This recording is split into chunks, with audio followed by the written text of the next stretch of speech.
মধ্যরাতে শেষ হচ্ছে ষষ্ঠ উপজেলা নির্বাচনের প্রথম ধাপের প্রচারণা। তাই শেষ মুহূর্তে গণসংযোগে দম ফেলার ফুসরত নেই প্রার্থী সমর্থকদের। এলাকাবাসী চাহিদাকে প্রাধান্য দিয়ে নানা প্রতিশ্রুতি দিয়ে ভোটারদের মন জয়ের চেষ্টা করছেন তারা। সহকর্মীদের পাঠানো তথ্যচিত্রে টুম্পা আফরোজের রিপোর্ট।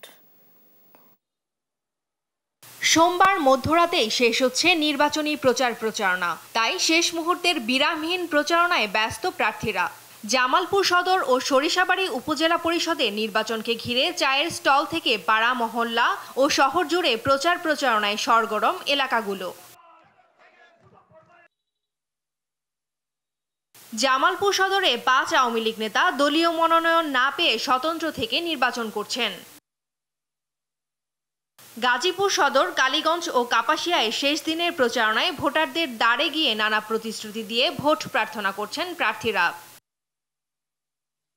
কুষ্টিয়ায় উপজেলা নির্বাচনে শেষ দিনে চলে জোর প্রচারণা। নির্বাচনী এলাকার এক প্রান্ত থেকে অন্য প্রান্তে ভোটারদের দ্বারে দ্বারে যাচ্ছেন প্রার্থীরা।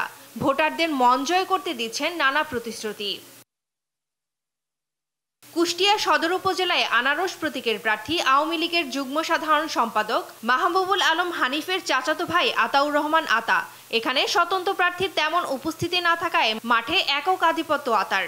এছাড়া খোকসায় শেষ দিনের প্রচারণায় নির্বাচনী মাঠ সরগরম রাখে প্রার্থী সমর্থকরা। আগামী 8 মে ভোটারদের স্বতঃস্ফূর্ত অংশগ্রহণে যোগ্য প্রার্থী নির্বাচিত হবেন এমন প্রত্যাশা সংশ্লিষ্টদের। টুম্পা আফরোজ, নিউজ ডেস্ক, দেশ টিভি।